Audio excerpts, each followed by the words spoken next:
ওয়াইদা সাআলাকা ইবাদি আন্নি ফাইন্নী করিব উজিবু দাওয়াতাদ দাঈ ইযা দাআন। আল্লাহ পাক রব্বুল আলামিন বলেছেন, তোমরা যখন আমি আল্লাহকে ডাকো, আমি আল্লাহর কাছে যখন প্রার্থনা করো, আমি আল্লাহ তোমার অতি নিকটেই থাকি এবং আমি আল্লাহ তোমার প্রত্যেকটা ডাকে সাড়া দিই। আল্লাহ পাক রব্বুল আলামিন নিজে বলেছেন।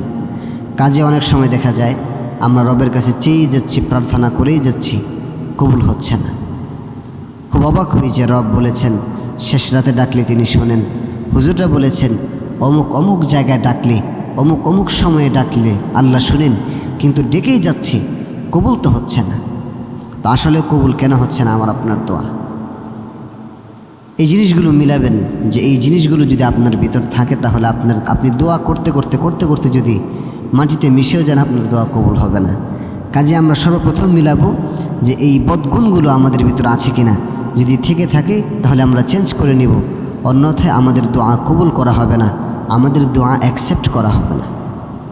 তো এক নাম্বার, যে হারাম খায়, হারামখানির সুদ খায়, ঘুষ খায়, অন্যের কাছ থেকে চুরি করে খায়, বান্দার হক নষ্ট করে খায়, এরকম হারামখোর যারা আছে তাদের দোয়া কবুল করা হয় না। আল্লাহ পাক রব্বুল আলামিন নিজে পবিত্র, তিনি পবিত্র থেকেই গ্রহণ করেন। আল্লাহ পাক রব্বুল আলামিন অপবিত্র থেকে কোনো কিছু গ্রহণ করেন না। কাজেই আমরা নিজেদেরকে হারাম থেকে হেফাজত করব, আমরা সদা সর্বদা হালালের উপর থাকার চেষ্টা করব। তো এক নম্বর, যাদের দোয়া কবুল করা হয় না, যদি আমরা হারাম খাই। ভাইরা আমার, একজন আমার প্রায় 3-4 বছর আগে একজন মুরব্বী, অনেক বয়স্ক একজন মুরব্বী, তার হাঁটতে চলতে খুব কষ্ট হয়। তো আয়সা চোখের পানিগুলো ছেড়ে দিয়ে কাঁদতেছেন যে হুজুর, শরীরটা এত খারাপ, এত দোয়া করি সুস্থ হচ্ছে না, আমার দোয়াগুলো কবুল হচ্ছে না। কেন কবুল হচ্ছে না হুজুর? আমি ভালো ভালো নিয়ত করি যে আমি যদি সুস্থ হয়ে যাই তাহলে আমি 40 দিনের জন্য চিল্লায় চলে যাব, হজে চলে যাব, কিন্তু আমি সুস্থ হচ্ছে না কেন? তখন তিনি প্রায় এই কথা বলতেন, আমার মুসল্লি।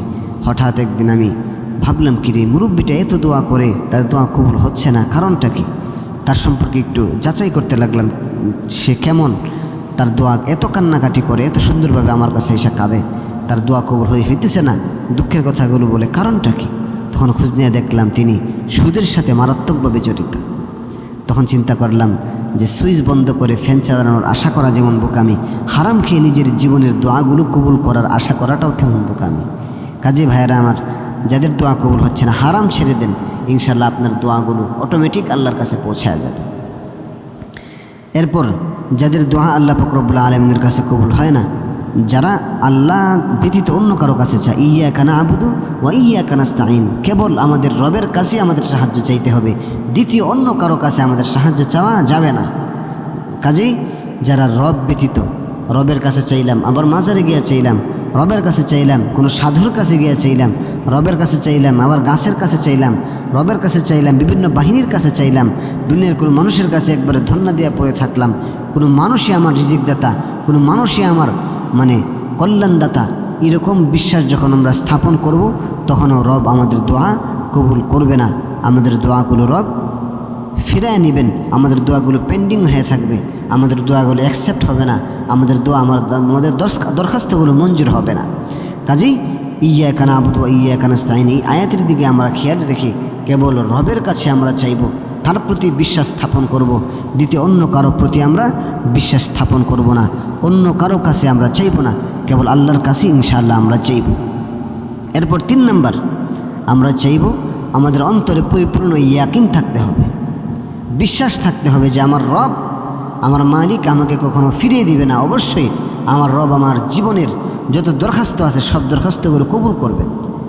পরিপূর্ণ ইয়াকিন থাকা, পরিপূর্ণভাবে ইয়াকিন যখন আপনার অন্তরের মধ্যে থাকবে, তখন আমার রব আপনার দোয়াগুলো কবুল করে নেবেন।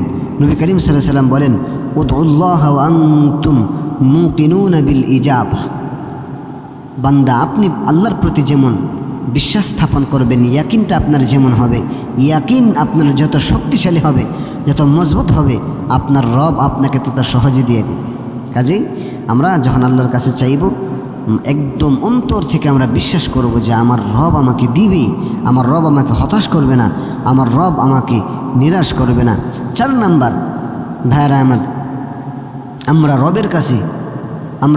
রবের কাছে যখন দোয়া করব, প্রার্থনা যখন করব, আমরা দুরুদ শরীফ পড়ব, রাসূলের উপর দুরুদ পাঠ করব। কেননা নবী করিম সাল্লাল্লাহু আলাইহি সাল্লাম বলেন, যে দোয়ার আগে পরে অথবা মাঝে দুরুদ পড়া হয় না, আমার উপর দুরুদ প্রেরণ করা হয় না, ওই দোয়াটা পেন্ডিং হয়ে থাকে। মোবাইলের মধ্যে দেখবেন টাকা নাই, ব্যালেন্স শেষ, ওই অবস্থায় যদি আমরা মেসেজ করি, মেসেজটা একটা পেন্ডিং বাক্সের মধ্যে পেন্ডিং হয়ে থাকে, মেসেজ সেন্ড হয় না। তো যেই দোয়ার মাঝে দুরুদ পড়া হয় না, যেই দোয়ার শুরুতে এবং শেষে যে কোনো এক সময় নবীর উপর দুরুদ পাঠ করা হয় না, ওই দোয়াটাও পেন্ডিং হয়ে থাকে, ওই দোয়াটাও রবের দরবার পর্যন্ত পৌঁছায় না, ঝুলে থাকে। কাজেই আমরা দোয়ার আগে বা পরে আমরা দুরুদ শরীফ পড়ে নেব।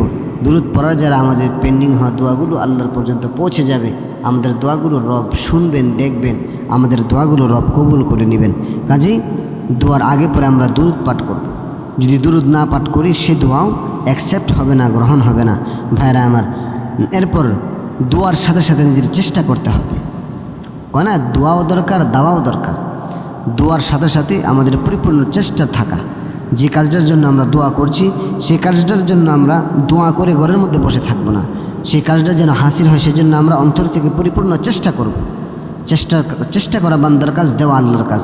কাজেই এই দোয়ার ক্ষেত্রে আমরা এই 5টা জিনিস যদি লক্ষ্য রাখতে পারি, ইনশাআল্লাহ আমার আপনার জীবনের প্রার্থনাগুলো কবুল হয়ে যাবে।